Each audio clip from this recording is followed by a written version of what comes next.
Okay, back with video 3. We've had video 1. We've had video 2. Now this is video 3 and it's additional personality overview. Hopefully you have your assignments submitted in Big 10, and so I can click on them and see your picture, your autobiography, and that you've read through those and that you understand what is happening as far as the course is concerned. Well, this continues on with a personality overview. One of the things to really be aware of and to develop a basis for personality would be the three forces: psychoanalytical, behaviorism, and humanism. These we kind of want to get in our minds so we can automatically recall these. The names connected with each, and there are additional names which we will discuss a little bit later on. But to start with, the names connected with these three forces, one we have psychoanalytical, and the name connected with that is Sigmund Freud. Sigmund Freud basically started the scenario of personality, theories of personality, counseling, therapy, word association, free speech, free talk, and this was the focus of Freud.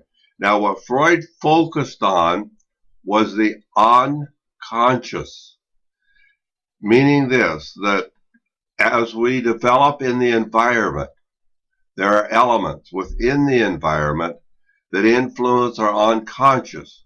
Called it the unconscious because we're not really aware of it. Nonetheless, what is contained in the unconscious will influence our behavior. That's the first force. The second force is behaviorism.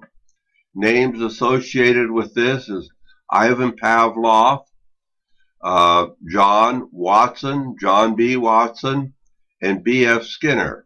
And what these individuals were concerned about is behaviors, observable behaviors, and this is what constituted the individual. It wasn't so much what was contained in the individual's mind, but how the environment, through rewards and reinforcement, would influence behavior. So we have Pavlov, Watson, and Skinner connected with behaviorism and the three forces. Now, the third force is called humanism. The individuals connected with humanism, Abraham Maslow, who developed the concept of the five steps in the hierarchy, the needs of the individual. We'll be talking about this a little bit later because this is a strong component with existentialism in it. Now, the reason I emphasize existentialism is we will be working in that area so we have an understanding of existentialism. Another individual associated with humanism is Carl Rogers. Now, what these two individuals both focused on was a concept of the self, client-centered, very focused on self, an area called self-actualization. Self-actualization is being all that you can be. Going back just a little bit in history, wanting to develop a concept of where personalities came from, it actually started with Hippocrates in about 370 BC. Now what we have here, we have four concepts of the personality. Number one, optimistic. Number two is a doer and a leader. Number three is calm and unemotional. Number four is kind and considerate. Now, if you look at the chart that I have here, number one, optimistic. They were also sanguine. The humor or the fluid was blood, spring, and air. Those are all connected with optimistic. A doer and a leader was choleric, yellow bile, summer, and fire. This is the way the individuals described personalities at that time. Remember, this was 370 BC, and we've certainly come a long ways from 370 BC, but nonetheless, some of these concepts are still carried with us today. Individual that is calm and unemotional, phlegmatic. The humor, the fluid that was connected with this is phlegm, and the weather, winter, and the element, water. The fourth concept or division of personality would be kind and considerate. The melancholic, the humor would be black bile, the season would be autumn, and the element would be earth. Now, continuing on with this, some of the areas that we have in psychology that we'll be looking at and will be brought out will be cocaine and the role that it played, therapists that had affairs with one another, castration complex and how that influences the development of the individual. We'll be talking about the id, ego, and superego, and we want to take this all in a step-by-step process for all to succeed. I want to emphasize that in this class here.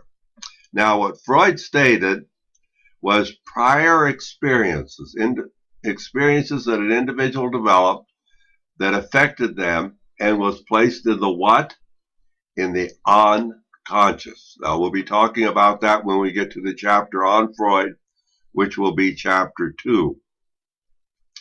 And prior experiences of most of the theorists, if not all of the theorists, as they were growing up, influenced their theory writing. So their background, when they grew up as a child, and when they went through the adolescent period, their background influenced their theory, which we will be looking at. Some of the other individuals was Viktor Frankl, who was in the e-book, and I have the e-book posted so you can look at it. Adler, what affected him as a child, Alfred Adler, and Erik Erikson, how he was affected as a child. Now, one of the big studies that we have today is neurobiology, and this is kind of interesting because it may have started with the individual and the man who had a hole in his head. Now, this is kind of interesting because the individual, excuse me, was called, and whose name was Phineas Gage. Now, we see a picture of him here. We see the iron rod that was shot through his head. It went through his left cheek and came out of his skull. Now, it changed Phineas Gage's behavior. Before, he was kind and considerate, and after this was blown through his head, he became very, very belligerent, wanted to fight, and so it changed his personality. So this is why I can say that this is probably one of the first studies in neurobiology. Phineas Gage worked for the railroad in building railroad tracks. And in this, they would have to dynamite the large rocks out of the way. And so they would drill a hole in the rock, and then they would fill it full of powder, of dynamite, and then they would take this iron rod, which in this case was about a yard long, a little over an inch in diameter, and they would tamp the dynamite down into the rock. Well, evidently what had happened was that a spark from the rock and the steel rod hitting that rock caused the dynamite to ignite, blowing the steel rod through his head. It blew it just like a projectile, just like a bullet, through his head, like I say, starting in the left cheek and coming out the skull. Now, this here is a photograph of Phineas Gage's skull right here. And so that's what it looked like. It went in here and it came out here. It did not kill Phineas Gage. He went on to continue. He had a rough time of surviving this because infection was caught, but it was treated by the doctor. This was about in the year 1843 when this happened. Okay, video 3 has been an overview of some historical concepts and some of the men associated with this. Remember the three forces, the names connected with the three forces, and when we come out with video 4, we will go over some of the test items that you have in tests and quizzes in your Sakai site. We will go over some of those questions at that time. So until video 4, have a good day.